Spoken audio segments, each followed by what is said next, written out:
Okey. So kita tahu bahawa tentang peranan kerajaan sebagai pengeluar, okey, iaitu yang pertama sekali mengeluarkan barang awam dan juga barang sosial. Okey, dan juga kemudian kita juga telah mempelajari tentang monopoli semula jadi kerajaan, di mana secara semula jadinya kerajaan menguasai pengeluaran barang dan perkhidmatan tertentu, okey, yang dikeluarkan oleh firma berkaitan dengan kerajaan. So kita dah belajar tentang ciri-ciri pasaran monopoli semula jadi. Okey, dan yang kedua, peranan kerajaan sebagai majikan, iaitu kerajaan merupakan majikan terpenting di Malaysia yang menawarkan peluang pekerjaan dalam sektor perkhidmatan awam. Okey, dan kalau kita lihat banyak faedah-faedah sampingan yang kerajaan berikan seperti allowance perumahan, kemudahan pinjaman, imbuhan tetap khidmat awam, pencen selepas bersara, cuti bersalin. So ini antara kelebihan menjadi kaki tangan awam. Dan juga kita telah belajar tentang part yang ketiga, iaitu peranan kerajaan untuk mencapai objektif makroekonomi. Dan kita dah lihat tentang guna tenaga penuh. Okey, istilah guna tenaga penuh. Apa itu guna tenaga penuh? Maknanya iaitu di mana semua tenaga pekerja telah digunakan dalam ekonomi, dan kalau nak dikatakan semua tu maknanya bukanlah 100%. Kalau 96% penduduk telah memiliki pekerjaan, itu dah dikira sebagai guna tenaga penuh. Maknanya 96%, maknanya 4% saja yang menganggur, maknanya 4% saja yang tidak bekerja. Maknanya kalau pengangguran tu 4% sahaja, kurang daripada 4%, maka itu telah dianggap sebagai guna tenaga penuh. Okey.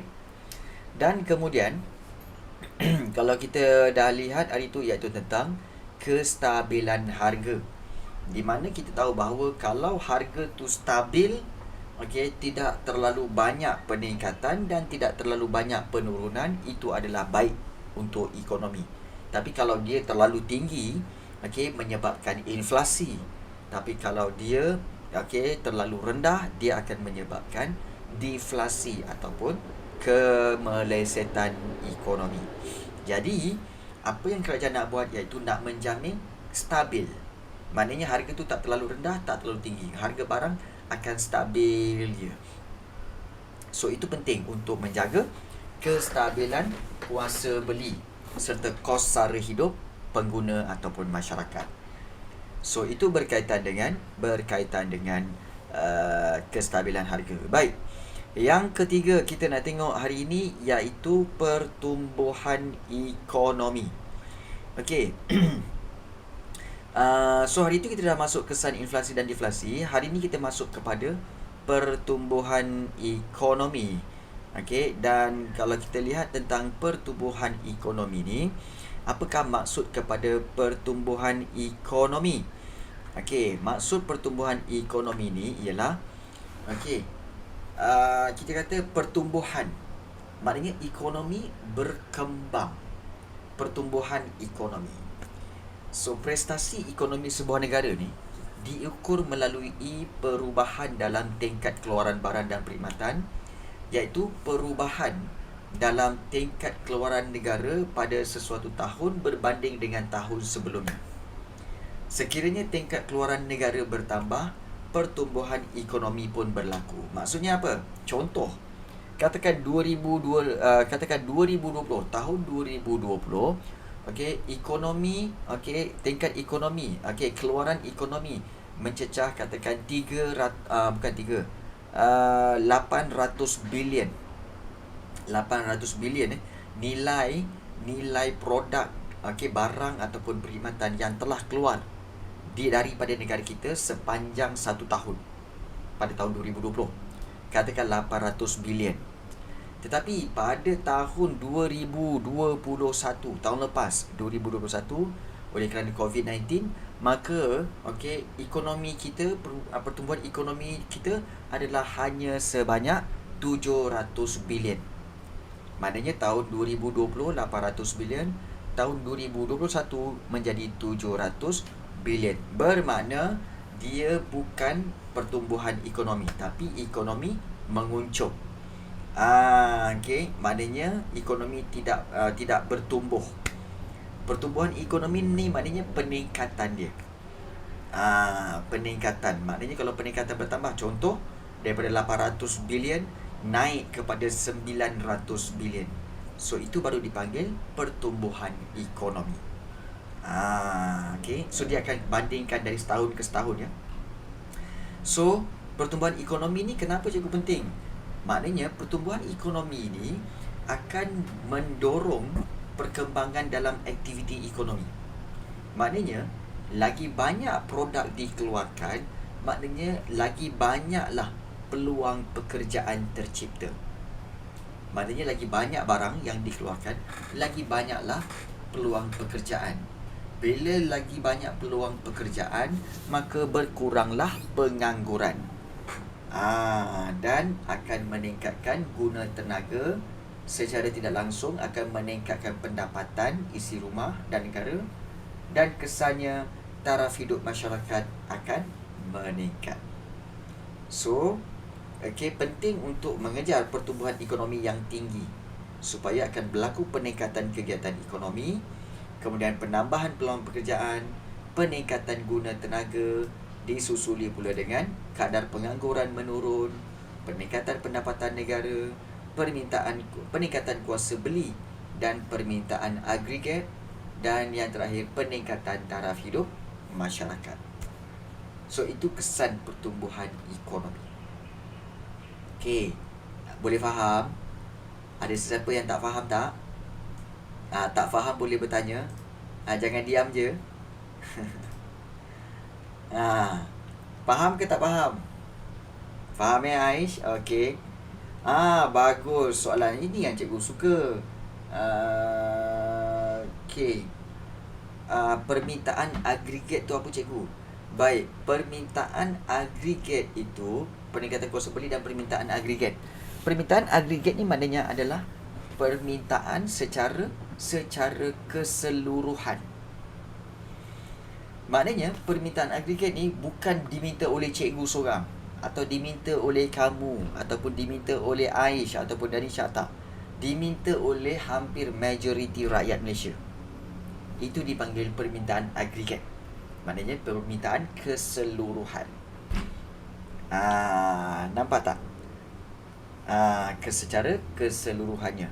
So, bila peningkatan pendapatan negara, peningkatan kuasa beli dan permintaan agregat, maknanya semua orang rakyat yang dah ada bila berlaku pertumbuhan ekonomi, kita kembali bila ekonomi bertumbuh, maknanya banyak keluaran-keluaran dikeluarkan, produk-produk dan perkhidmatan, maka kegiatan ekonomi akan bertambah. Bila kegiatan ekonomi bertambah, maknanya akan berlaku penambahan peluang pekerjaan. Peluang pekerjaan makin bertambah. Bila peluang pekerjaan makin bertambah, ramailah orang yang akan dapat kerja. Maknanya orang daripada penganggur menjadi pekerja, lebih ramai pekerja. Maknanya peningkatan guna tenaga. Maknanya pekerja ramai. Bila pekerja ramai, maka pengangguran pun menurun. Maknanya bilangan orang yang tak bekerja berkurang. Bila bilangan orang yang tak bekerja tu berkurang, maka di sini akan meningkatkan pendapatan negara. Sebab semua orang yang bekerja ada duit.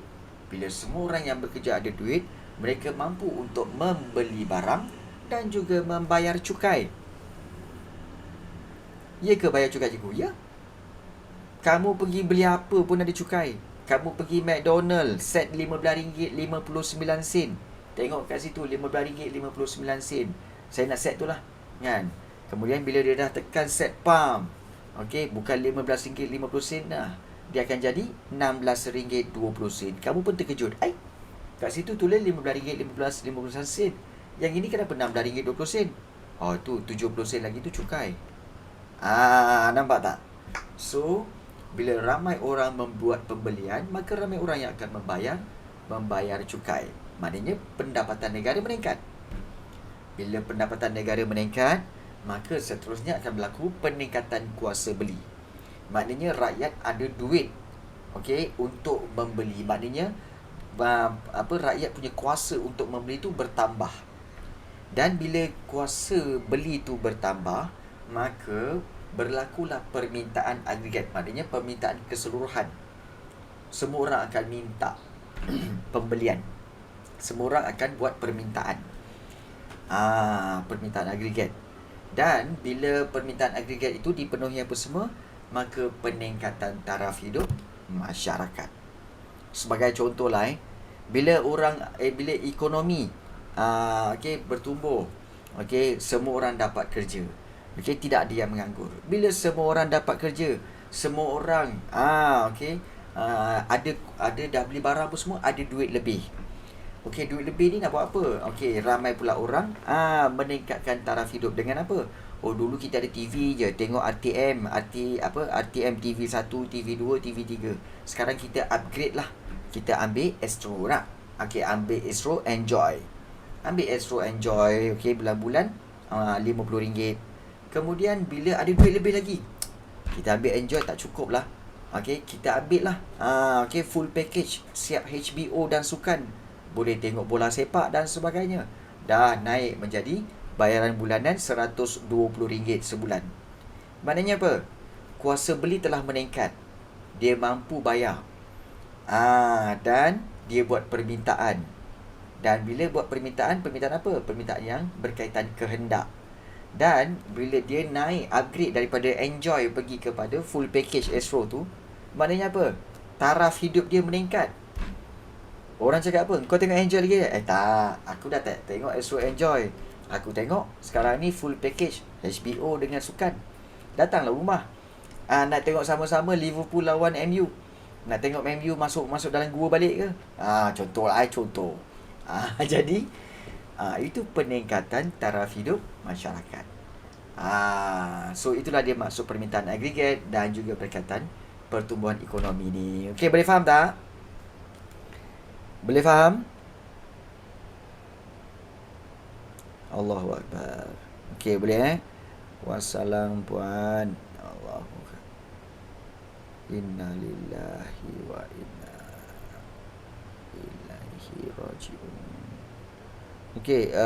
Salah seorang pelajar tak dapat join kelas kita, si Irfan tu, sebab atuk dia meninggal dunia. So cikgu dapat mesej ni. So sebab tu cikgu menulis semula innalillahi wa inna ilaihi raji'un.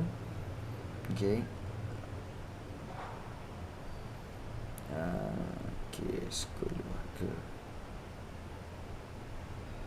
tabah menghadapi dugaan ni.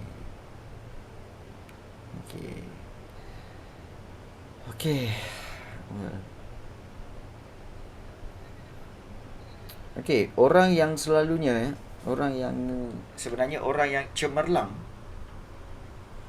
dalam dunia ni, orang yang cemerlang, manusia yang cemerlang ialah manusia yang sentiasa berfikir pasal mati. Bila selalu berfikir pasal mati, dia akan fikir, apa yang aku belum sumbangkan lagi dalam dunia ni? Apa lagi yang aku belum buat untuk dunia ni? Jadi orang yang selalu berfikir macam tu, dia akan sentiasa ingin maju, dan juga dia akan sentiasa memperbaiki diri, dan juga dia akan bersungguh-sungguh buat kerja. Sebab apa? Sebab dia tak tahu bila dia mati. Kalau aku mati sekarang, tak ada siapa nak buat kerja ni, biar aku selesaikan. Nampak? So jadilah orang yang selalu fikir, kalau agak-agaknya aku esok ni tak ada, hari ni aku nak buat apa? Aku nak belajar betul-betul, jihad, macam tu lah. Baik. Selingan. Baik, kita telah lihat tentang pertumbuhan ekonomi, dan seterusnya kita lihat berkaitan dengan kestabilan imbangan pembayaran. Kita pun dah tengok ke belum ni? Belum kan? Kita belum tengok lagi kan tentang imbangan pembayaran lebihan, imbangan pembayaran defisit, belum kan? Belum. Yes. Baik. So yang keempat, kita dah tengok guna tenaga penuh, kemudian kita dah tengok tentang kestabilan harga, kita dah tengok tentang matlamat makroekonomi kerajaan, iaitu tentang pertumbuhan ekonomi, dan yang keempat, matlamat kerajaan iaitu kestabilan imbangan pembayaran. Di mana imbangan pembayaran ataupun juga satu kita kata sebagai balance sheet lah sebenarnya, ialah satu penyata kewangan ataupun financial statement yang akan rekodkan aliran wang masuk dan keluar, ya, kesan daripada perdagangan antarabangsa dalam tempoh 1 tahun. Dan merekodkan aliran wang masuk dan keluar, ya. Kenapa boleh jadi masuk dan keluar, cikgu? Kerana berlakunya perdagangan antarabangsa. Maknanya berlakulah import dan ekspor. Itu maksudnya. Jadi, sesebuah negara boleh mengalami defisit. Defisit itu kurangan, ya, atau lebihan dalam imbangan pembayaran. Ya, jadi jika aliran wang yang masuk ke sesebuah negara itu lebih tinggi daripada aliran wang keluar ke negara lain, maka wujud lebihan imbangan pembayaran. Sebaliknya, keadaan aliran wang keluar negara melebihi aliran wang masuk ke dalam negara, itu dikenali sebagai defisit imbangan pembayaran. So, kerajaan berusaha mewujudkan imbangan pembayaran lebihan kerana akan menguntungkan negara, dan imbangan pembayaran lebihan boleh diwujudkan dengan meningkatkan nilai ekspor barang dan perkhidmatan serta menggalakkan kemasukan pelaburan asing. Jadi kesannya, penerimaan mata wang asing ke dalam negara adalah lebih banyak daripada pembayaran mata wang tempatan ke luar negara. Cikgu rasa macam dah mengajar je benda ni. Aku ni dah mengajar ke benda ni, ya? Belum lagi kan? Belum lagi kan? Confirm belum, Dah cikgu. Itulah aku rasa macam dah je. Ada. Cikgu teringat yang cikgu ada buat peta, kemudian cikgu buat import dan ekspor tu. Ingat tak? Import dan ekspor tu. Cikgu lukis. Ya, cikgu lukis. Import dan ekspor. Cikgu lukis peta, so cikgu import dan ekspor tu kan. Tu cikgu cakap macam aku pernah je. Yelah, betul. Tak apa. So, secara kesimpulannya, imbangan pembayaran lebihan dan imbangan pembayaran defisit, ini adalah matlamat kerajaan, dan kerajaan akan berusaha untuk menjadikan imbangan pembayaran lebihan.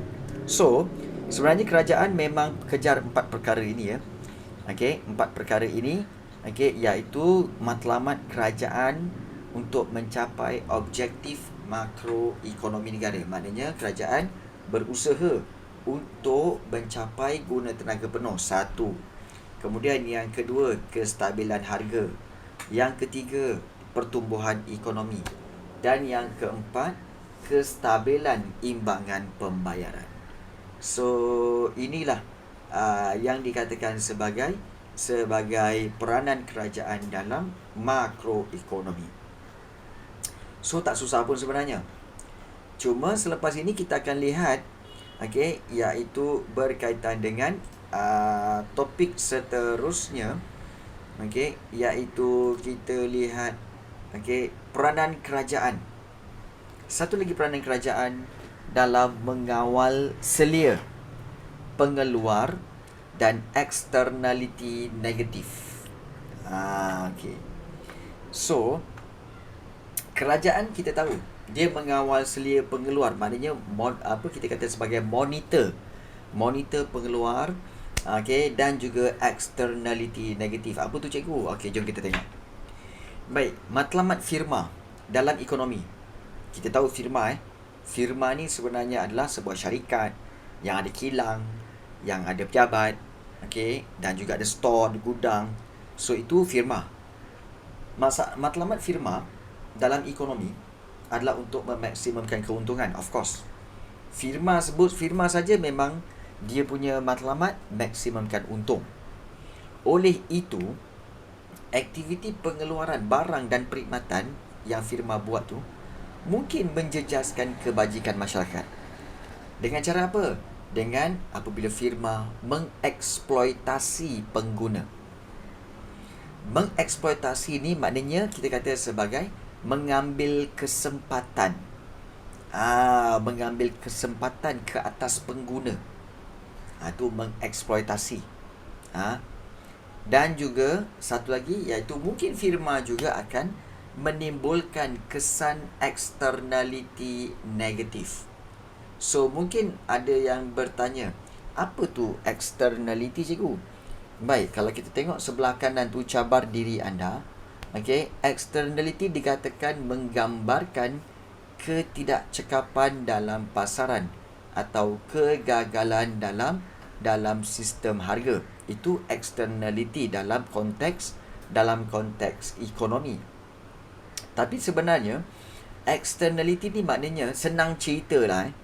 Senang cerita, externality ni maknanya adalah kesan luaran. Ya, kesan luaran.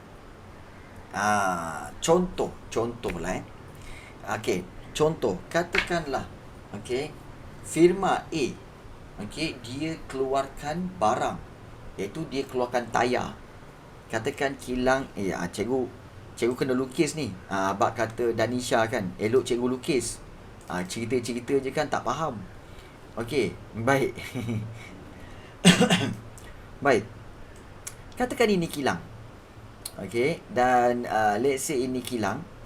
Okey, dan kita akan buat kilang. Baik. Katakan kilang ini sebenarnya dia mengeluarkan tayar. Okey, katakanlah dia banyak keluarkan tayar. Keluarkan tayar. Maknanya ni kilang tayar lah, senang cerita. Kilang tayar. Baik, kilang tayar, okey, dia akan berurusan dengan siapa, cikgu? Dengan banyak orang. Iaitu antaranya seperti dia akan deal dengan kilang kereta. Kemudian juga dia mungkin deal dengan mekanik. Okey, ataupun kita kata bengkel kereta. Betul?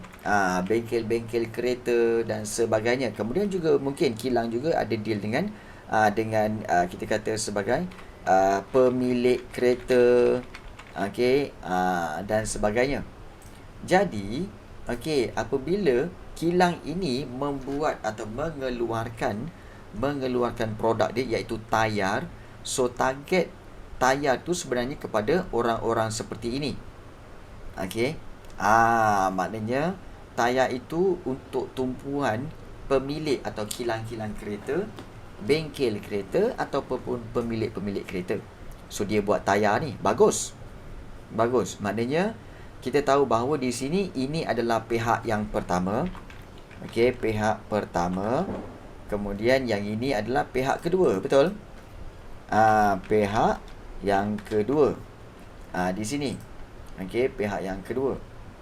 Baik. So kedua-dua ni happy lah. Okey, yang ini jadi pengeluar, ataupun kita kata sebagai dia yang akan kita kata sebagai pengeluar. Okey, dan juga pihak yang kedua ni adalah sebagai pengguna, betul? Okey, dua-dua happy. Okey, betul, dua-dua happy. Tetapi jangan lupa, okey, kadang-kadang okey, berlakulah rupa-rupanya kilang tayar ini, okey, dia ada membina ataupun dia buka kilang dia sebelah sungai. Okey, sebelah sungai katakanlah sebelah sungai, katakanlah sebelah sungai. So, bila berlaku sebelah sungai ni, apa yang berlaku adalah iaitu pengeluar ini, kilang ini telah membuang sisa-sisa industri, kotoran-kotoran industri ke dalam sungai. Ke dalam sungai. So, bila ke dalam sungai, okey, apa yang berlaku adalah penduduk-penduduk di sini. Okey, penduduk-penduduk di sini, okey, kita kata akan mengalami okey, pencemaran. So penduduk sini akan mengalami pencemaran. So pencemaran apa? Pencemaran air. So ini pencemaran air. Okey, dan juga di sini akan berlaku pencemaran udara. Okey. Jadi, apabila akibat daripada berlaku pencemaran air dan pencemaran udara, okey, pencemaran air dan pencemaran udara, maka di sini menyebabkan penduduk-penduduk di sini tidak selesa. Okey, kerana udara dan yang terjejas, kesihatan terjejas.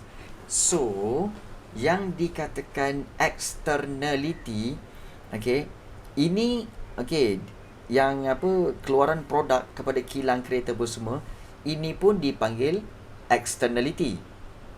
Maknanya kesan yang baik, externality. Tapi ini adalah externality positif. Externality positif. Iaitu menyumbangkan kepada pengeluaran tayar-tayar kepada pihak yang memerlukan. Tetapi pencemaran udara dan pencemaran air juga dipanggil externality.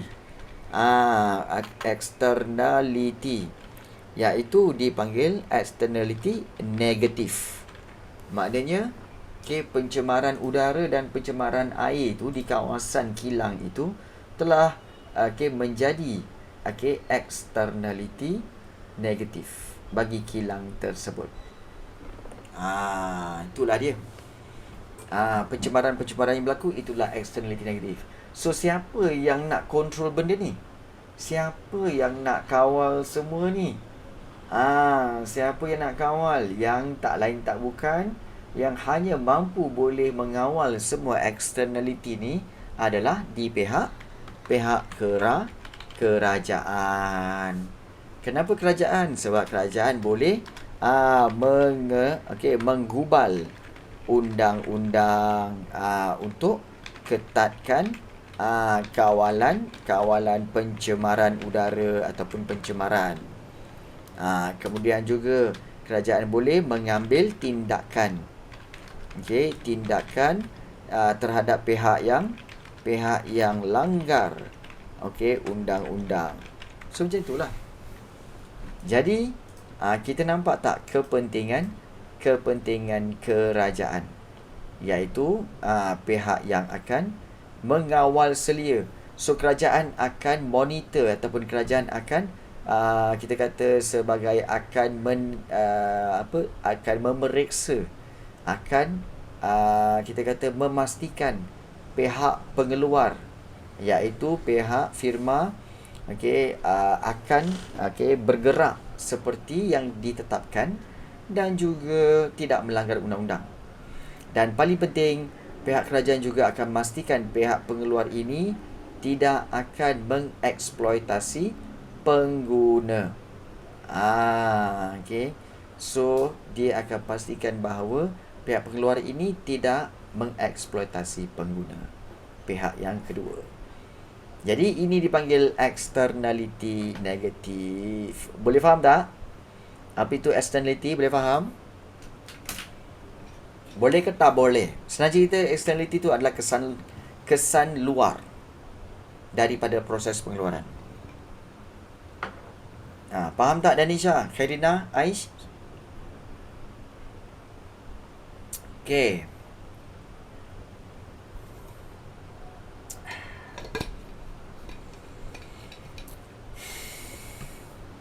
Tak ada soalan? Tak ada soalan, boleh kita teruskan Okey, baik. Jadi, sebab itu dalam buku ni cakap apa? Bahawa firma mungkin akan menjejaskan kebajikan masyarakat dengan mengeksploitasi pengguna. Macam mana dia eksploitasi pengguna, cikgu? Contohnya kalau kita lihat pengeluar mungkin mengeksploitasi pengguna dengan menetapkan harga yang tinggi atas barang keperluan untuk memperoleh lebih banyak keuntungan. Itu betul. Contohnya apa? Contohnya paling obvious, tapi dia bukan barang keperluan tapi paling obvious apa tahu, iaitu Kinder Joy. Masya Allah, Kinder Joy tu kan coklat dia kecil je, mainan tu adalah sikit, harga dekat RM5.80. Dekat Petronas kadang RM6.20. Masya Allah, padahal benda kecil je kan. Kinder Joy sangat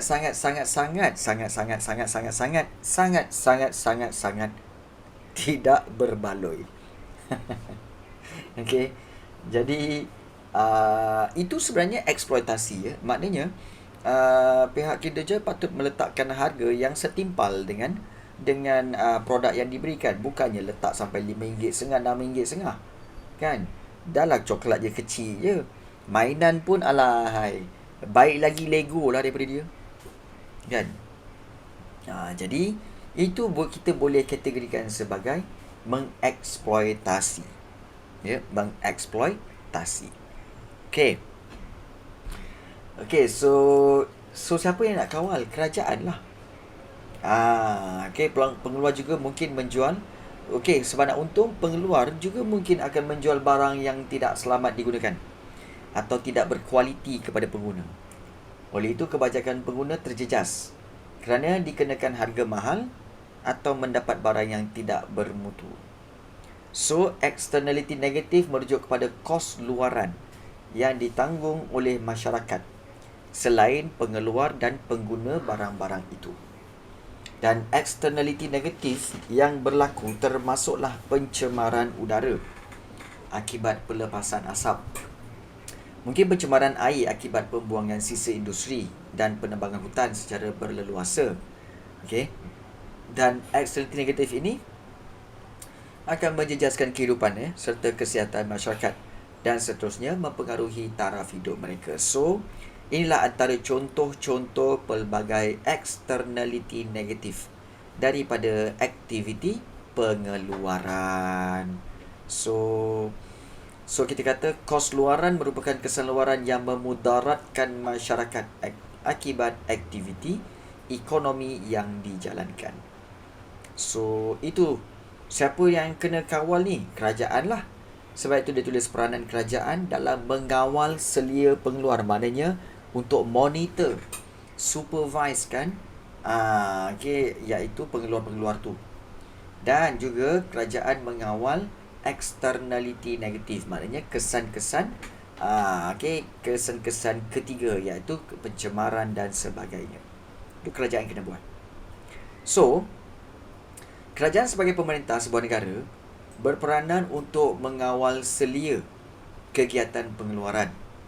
So, kerajaan mempunyai kuasa untuk mengawal dan memantau aktiviti pengeluar dalam proses pengeluaran barang dan perkhidmatan melalui pelaksanaan undang-undang dan peraturan.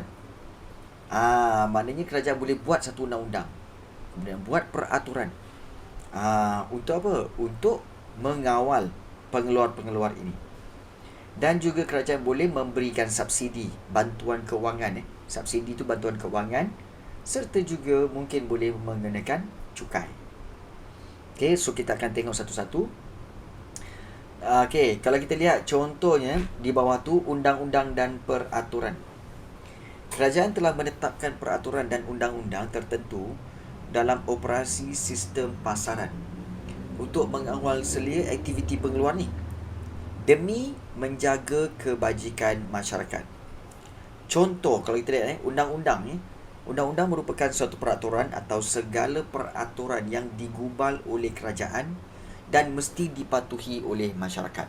Contohnya, undang-undang dalam mengawal selia pengeluar ialah Akta Kawalan Harga dan Anti Pencatutan. Okey. Baik. Dia Akta Kawalan Harga ni merujuk kepada kita kata sebagai kerajaan telah menetapkan harga ceiling untuk barang-barang keperluan. Contoh, ayam. Kalau semua orang nak berniaga ayam, boleh. Tapi harga ayam mesti tidak melebihi RM8.90. Contoh, RM8.90 sekilo. Tak boleh lebih daripada itu. Itu maksimum, tak boleh pergi dah. Kan. Jadi, sebagai peniaga, kita kena ikut peraturan kerajaan, iaitu tak boleh jual lebih daripada RM8.90. Okey. Aktiviti pencatutan. Pencatutan tu apa, cikgu? Bagus soalan itu. Okey. Kamu tak tahu pencatutan? Okey. Catut. Catut tak tahu.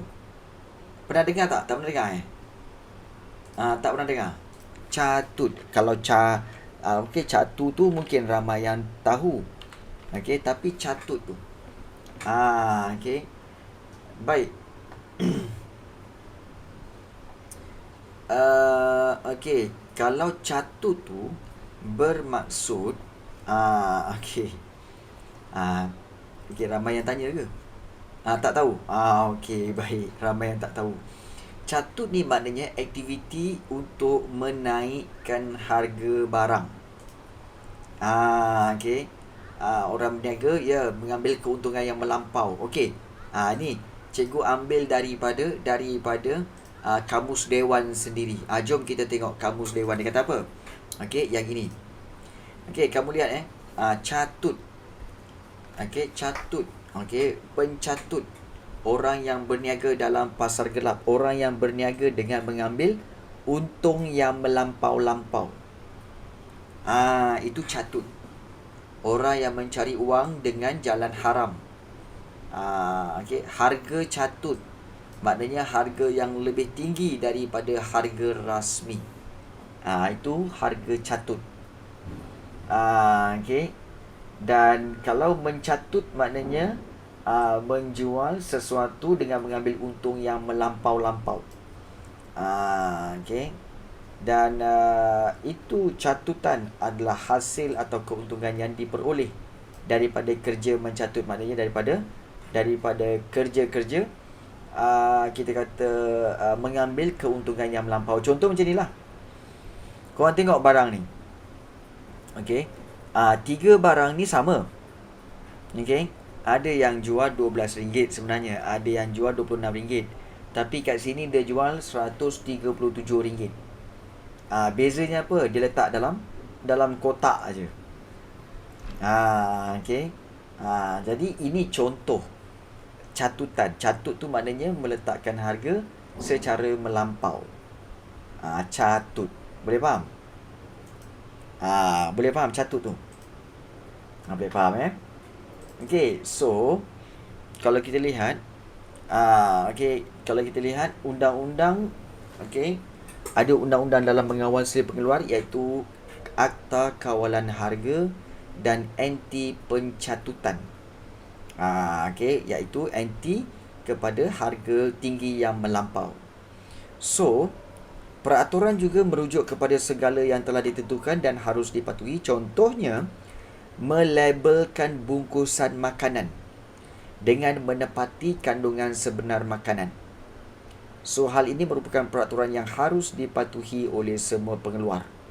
So, pengeluar yang tidak mematuhi peraturan yang ditentukan akan dikenakan hukuman. Sebagai contoh, okey, katakanlah dalam flas ni, okey, katakanlah ni air tin Milo.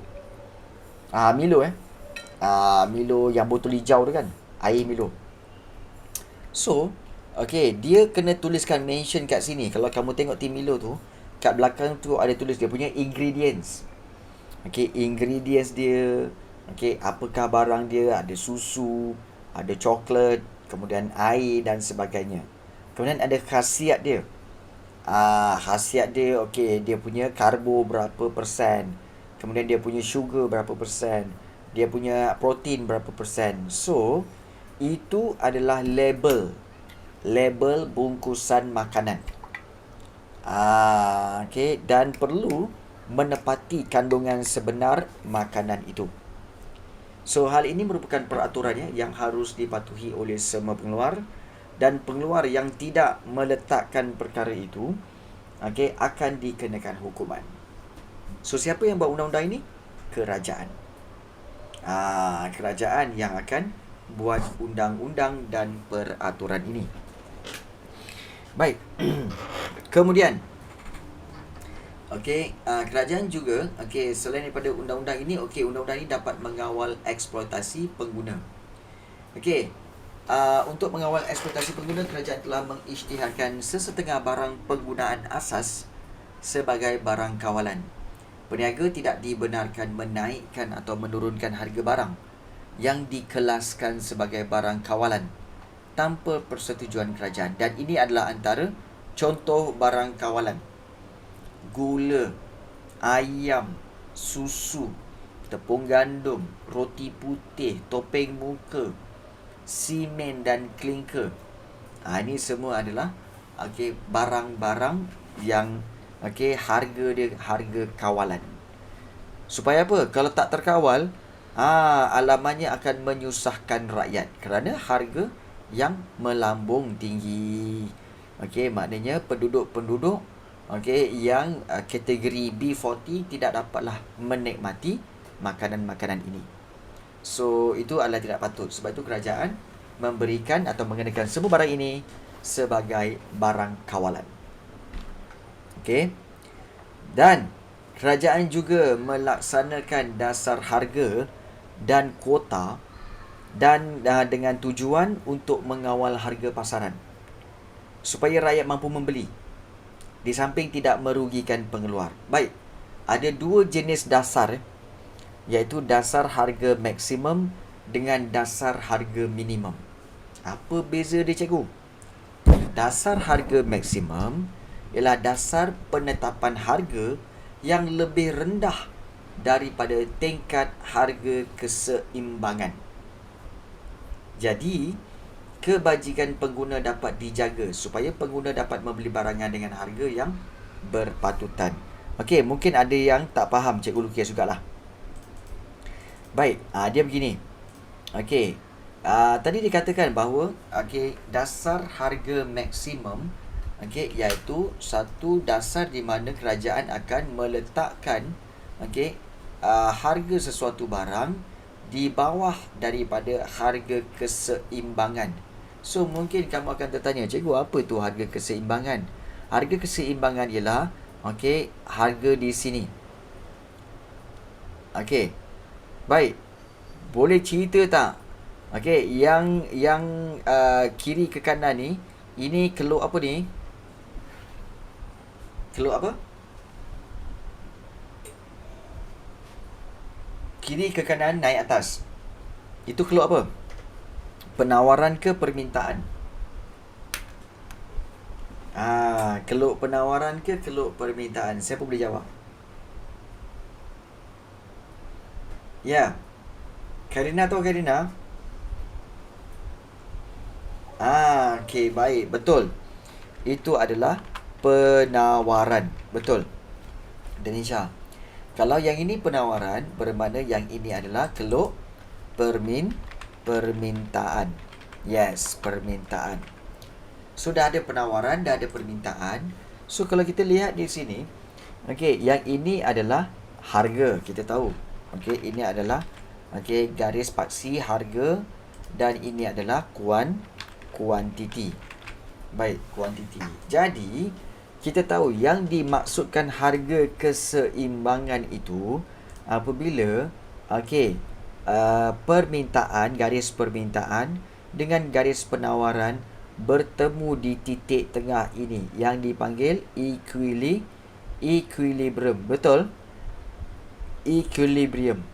Yes. Satu lagi yang ini kan. Baik. So, ini patutnya harga dia. Maknanya, kalau permintaan dan penawaran, katakanlah harga tu sebenarnya adalah RM. Katakan RM RM18. RM RM18. So, RM18 pada keseimbangan. Itu yang dikatakan titik keseimbangan pasaran. So, cikgu tuliskan titik keseimbangan pasaran. Pasaran. Jadi, kalau kita lihat di sini, kalau harga RM18, so kerajaan nak bagi kawal, kerajaan akan turunkan harga.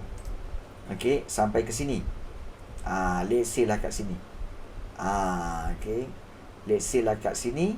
Supaya apa? Supaya katakan turun daripada RM18 kepada RM15. RM15. Jadi, dengan RM15 itu, kalau kita lihat, apa yang berlaku adalah penawaran tak banyak. Banyak ni je penawaran. Tetapi permintaan sudah tentulah melonjak lebih tinggi. Sebab apa? Sebab harga lebih murah. Jadi, dengan ini kalau kita lihat, kita kata sebagai zon ini. Inilah zon di mana Okey, kerajaan akan memberikan subsidi kat sini. Okey. Supaya apa? Bukan subsidi, sorry. Okey, kerajaan menetapkan harga barang itu adalah RM15. Okey, kerajaan tetapkan. Jadi bila RM15, maknanya harga itu di bawah daripada harga titik keseimbangan pasaran. Jadi dengan RM15, semua golongan tak kira kaya, sederhana atau miskin boleh membeli barang tersebut. Itu berkaitan dengan titik keseimbangan yang cikgu letakkan dekat sini dalam buku teks ni ya. Dasar penetapan harga, macam cikgu cakap tadi, dasar harga maksimum.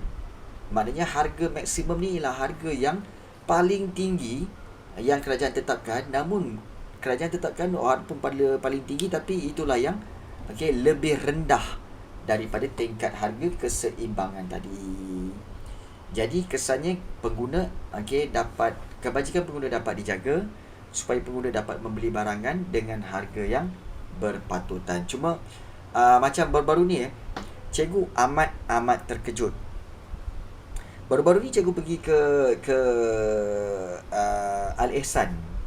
Dan bila cikgu pergi ke Al Ihsan, cikgu tengok diorang jual kasut sekolah. So cikgu belilah kasut sekolah sepasang untuk anak cikgu. Kamu tahu berapa? Harga kasut sepasang tu, kasut sekolah warna hitam je tu, harga sepasang kasut tu adalah RM55. Kamu rasa? Cikgu memang terkejut. Uish, mahalnya RM55. Ada yang paling murah pun RM49 kasut sekolah warna hitam. Khairina, masalahnya yang dijual tu di kawasan-kawasan yang dekat-dekat macam Maidin pun semua. Maidin pun paling murah RM45. Cikgu cakap, macam mana kasut sekolah boleh mahal sangat ni? Back to the zaman-zaman anak cikgu masa zaman-zaman kamu dulu. Kamu ingat tak zaman-zaman dulu masa kamu sekolah rendah? Kamu ingat tak zaman sekolah rendah kamu dulu, kamu pakai kasut warna putih ataupun kasut warna hitam kan? Kasut warna putih lah. Kasut warna putih kalau kamu ingat, harga dia baru RM25. Kadang-kadang RM24.90. Dengan RM50 boleh beli 2 pasang.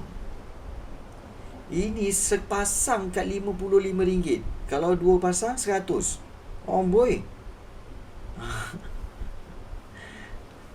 Jadi persoalannya, korang dah beli kasut ke? Dah beli kasut dengan stokin belum untuk sekolah ni?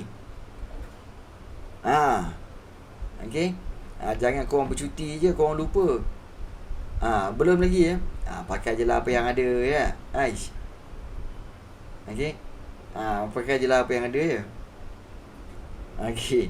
Lagipun ada yang kata ada yang kata apa? Alah, dah nak akhir tahun dah. Kan? Last year kat sekolah. So tak payahlah beli. Ada juga macam tu Ya. Jadi itu yang dikatakan sebagai dasar penetapan harga yang lebih rendah daripada tingkat harga keseimbangan. Baik. Dasar yang kedua yang kerajaan tetapkan iaitu dasar harga minimum.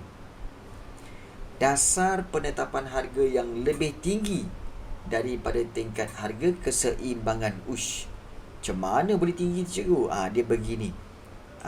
Dia begini. Baik, kalau kita lihat tadi, yang ini kerajaan letakkan pada RM15 kan. Ini kita kata sebagai dasar dasar harga maksimum. Dasar harga maksimum yang ini. Namun begitu, kadang-kadang kerajaan letakkan harga lebih tinggi daripada harga titik keseimbangan. Dan harga itu diletakkan mungkin kat sini, mungkin kita boleh kata RM, harga dia ialah RM24. Contoh RM24. So kerajaan letakkan kawasan itu, maknanya harga itu lebih mahal. Lebih mahal daripada harga keseimbangan. Perasan tak? Korang perasan tak? Dia lebih mahal daripada harga Harga keseimbangan. Harga keseimbangan kat bawah. Kan? Harga keseimbangan, titik keseimbangan kat sini. Tapi kerajaan letakkan harga tu pada RM24. So itu dipanggil sebagai dasar dasar harga minimum. Dasar harga minimum. Maknanya kerajaan akan tetapkan paling sikit kat sini harga dia, iaitu RM24. Itu paling sikit. Uish, kenapa kerajaan letak macam tu? Okey. Kerana kalau kita lihat dasar penetapan harga yang lebih tinggi daripada tingkat harga keseimbangan, jadi kebajikan pengeluar tu ialah firma atau syarikat. So kebajikan pengeluar dapat dijaga supaya pengeluar mendapat keuntungan yang lebih tinggi. Dengan keuntungan yang lebih tinggi, maka kerajaan berhak untuk menuntut cukai pendapatan, kan? Jadi itulah perbezaan dasar harga maksimum dengan dasar harga minimum. Baik, harga minimum ini adalah untuk menjaga kebajikan pengeluar, supaya pengeluar mendapat keuntungan yang lebih tinggi. Seperti mana contohnya, apa tahu? Contohnya macam pekebun kelapa sawit. Okey, pekebun kelapa sawit, okey, kerajaan kita kata buat dasar harga minimum, iaitu minimum. Kalau dulu kalau seorang petani kelapa sawit, kalau dia jual buah sawit dia itu, okey, orang akan ataupun kilang akan membayar kepada dia katakanlah sebanyak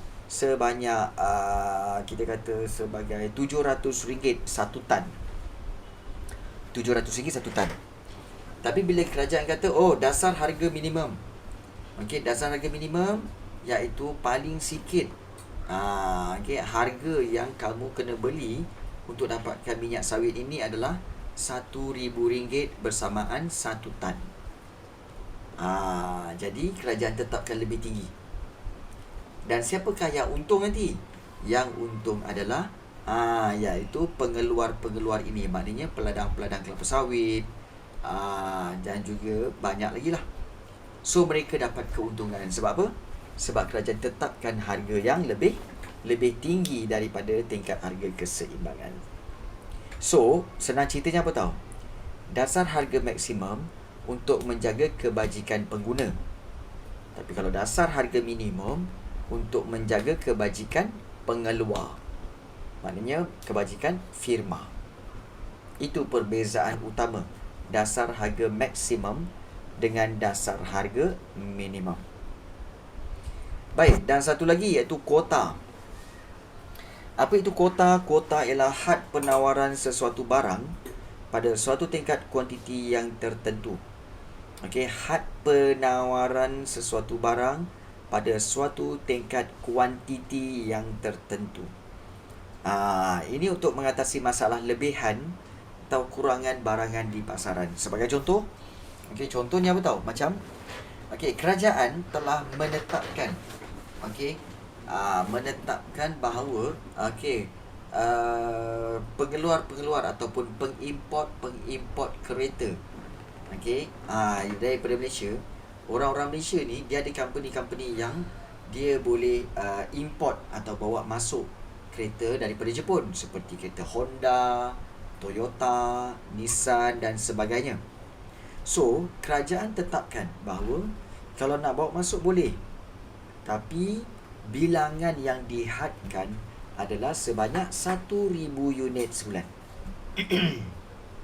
1,000 unit sebulan sahaja. Kalau dah habis unit itu, kalau kamu nak lagi kuota tu, kamu kena tunggu bulan depan punya allocation pula. Bulan depan punya. So kalau bulan depan ada lagi 1,000, boleh masukkan dalam list bulan depan. Jadi kuota ialah had penawaran sesuatu barang pada satu tingkat kuantiti. Dia bukan harga, kuantiti yang tertentu. Dan kenapa kerajaan buat begini? Supaya dapat mengatasi masalah lebihan atau kurangan barangan di pasaran. Contoh kalau macam katakan macam pengimport kereta daripada Malaysia membawa masuk Honda. Okey, Honda daripada Jepun. Katakanlah tak ada kuota ni. Kerajaan kata apa? Kau nak bawa masuk, bawa je lah. Banyak pun tak apa, bawa lah. Apa akan jadi?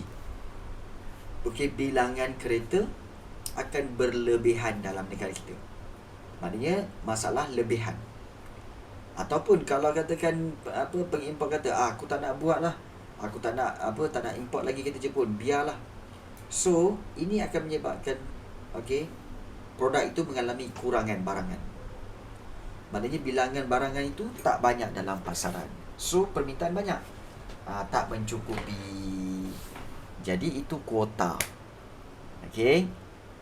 So kalau kita lihat tujuan kenapa diperkenalkan dasar harga dan kuota adalah untuk mengawal harga pasaran, supaya rakyat mampu membeli di samping tidak merugikan pengeluar. Baik, selain daripada itu, inilah dia. Pengeluar juga diwajibkan untuk mempamerkan bahan yang digunakan dalam penyediaan makanan dan tarikh luput. Contohnya kalau kamu tengok ke sini ada cop sirim. Sirim MS0123456789. Ada batch apa semua. Barangan yang mempunyai label atau tanda pengesahan sirim adalah disahkan di bawah skim pensijilan produk sirim yang menyediakan jaminan bebas kepada pengguna bahawa produk yang disahkan itu memenuhi standard khusus untuk barangan. So label sirim mempunyai warna yang berbeza bagi kategori produk yang berlainan. Maknanya setiap barang contohnya katakanlah barang ni. Katakanlah barang ni TP-Link ni, Hygiene ni. Baik. Mungkin tujuan dia, kalau kita lihat dalam kotak asal dia ada satu cop sirim kat luar. So sebenarnya kita tahu bahawa alat ini telah diuji oleh sirim, dan sirim sahkan bahawa barang ini boleh diguna pakai. Kalau katakan sirim dah test, setiap kilang kena hantar dia punya sampel produk kepada sirim. So sirim akan buat check, akan buat test, okey ke tak okey, power ke tak power dan sebagainya. So selepas itu barulah dikatakan cop sirim. Maknanya barang ni selamat untuk digunakan. Jadi itu kena ada tanda pengesahan sirim. Satu lagi logo halal. Logo halal ini telah diiktiraf dan diguna pakai mulai 1 Januari 2012.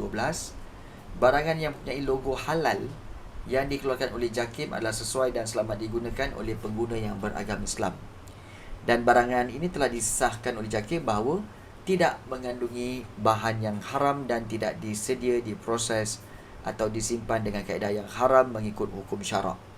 Baik, so cop JAKIM ni sangat penting, terutama sekali kepada pemilik restoran ataupun gerai-gerai makanan kan. So bila ada cop sirim tu, maknanya orang Islam yakin bahawa tempat itu sebenarnya menyediakan makanan yang halal untuk umat Islam. Tapi bagi cikgu lah sebenarnya macam tak sesuai. Tak sesuai. Kamu tahu tak kenapa cikgu cakap tak sesuai? Sebab negara kita ni, agama rasmi negara kita ni negara Islam. Betul tak?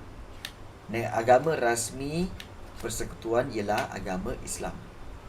Jadi bila negara kita ni secara rasminya adalah agama Islam, maka kebanyakan penduduk ini yang beragama Islam sudah tentulah akan makan makanan yang halalan thayyiban kan.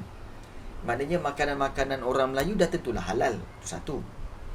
Kemudian untuk orang yang bukan Melayu seperti orang Cina dan India, dah tahu negara ni negara Islam ataupun negara yang agama Islamnya adalah agama rasmi, kenapa tak hormati dengan cara apa? Sediakan makanan itu, makanan-makanan yang boleh dimakan oleh orang Islam. Jadi tak ada pula isu tentang perlunya stiker halal tu. Tapi kalau katakan orang Cina dengan orang India nak juga buka, kita kata, ataupun buat restoran, makanan-makanan diorang tu yang maknanya orang Islam tak boleh makan.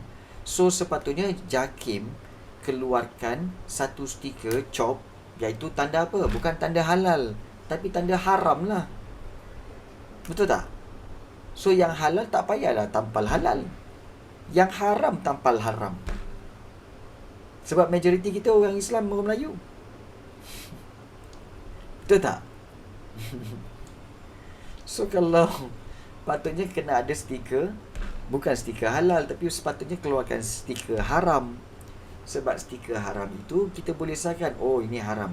Kalau dia menyediakan makanan yang tidak haram, tak payahlah kita berikan tanda sijil halal. Sebab kita tahu ini semua orang ni, kalau tak ada tu maknanya halal lah tu. Kalau ada tanda CHOP haram, tu haram lah tu. Kan? Ini kenapa pula mesti berebut tanda CHOP halal pula? Sebab negara kita kebanyakannya adalah orang Melayu dan orang Islam, kan? So, apa pendapat kamu? Apa pendapat kamu tentang isu berkaitan dengan tanda CHOP, tanda halal dan haram ni? Mengikut pandangan cikgu lah. Apa pendapat kamu, Danisha, Aish dan juga Khairina? Boleh tulis dalam Zoom chat. Apa pendapatan kamu? Pendapat kamu berkaitan isu tanda CHOP halal daripada JAKIM. Kamu rasa?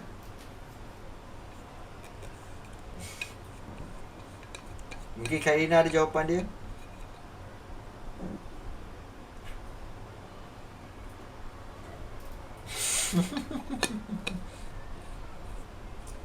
Khairina, betul juga ya cikgu. Apa kata cikgu utarakan hasrat cikgu tu? Mana tahu dalam 5 tahun lagi keluar CHOP haram. Kan? Tapi kalau cikgu yakin, mungkin just mungkin kalau keluarkan CHOP haram, bukan dengan orang Islam tak masuk, dengan orang dia pun tak masuk. Haram. Ini haram. Kan? Jadi orang-orang dia pun tak boleh masuk, ni haram. Itu habis yang kau makan ni apa? Ni makan makanan haram lah ni. Kita ni makan makanan haram. Jadi bunyi macam apa? Bunyi macam negatif sangat. Kesian pula dia kan. Tapi sebenarnya ini pendapat cikgu lah.